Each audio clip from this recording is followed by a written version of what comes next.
Aujourd'hui, on peut dire que l'essentiel de la formation médicale continue est extra-universitaire. Et un mouvement a commencé de la part de l'université pour reprendre pied dans ce domaine-là, parce qu'il est impensable que la formation continue ne soit pas en lien avec la formation initiale.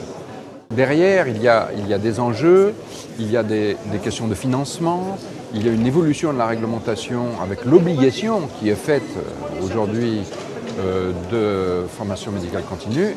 Et puis, il y a la question de l'évaluation des pratiques professionnelles, l'EPP, qui vient aussi au-devant de la scène et qui n'est pas dissociable des problèmes de formation médicale continue. C'est un ensemble, c'est un tout. Il faut fédérer tout ça, il faut les rapprocher, bien sûr. Aujourd'hui, chacun travaille pour son propre compte.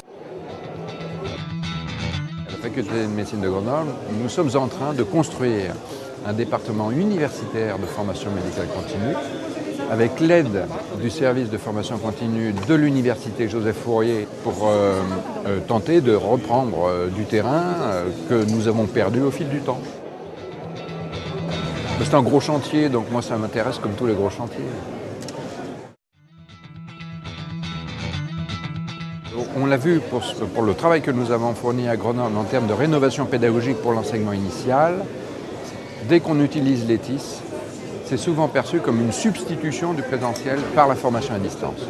Et ça, c'est une erreur de voir les choses comme ça. Les TIS ne sont qu'un outil au service d'un projet pédagogique. Et c'est vrai pour la formation initiale comme c'est vrai pour la formation continue.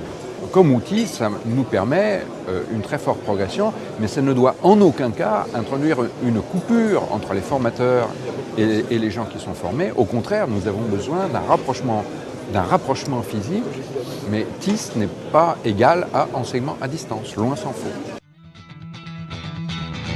Ça, c'est pour renforcer l'aspect obligatoire.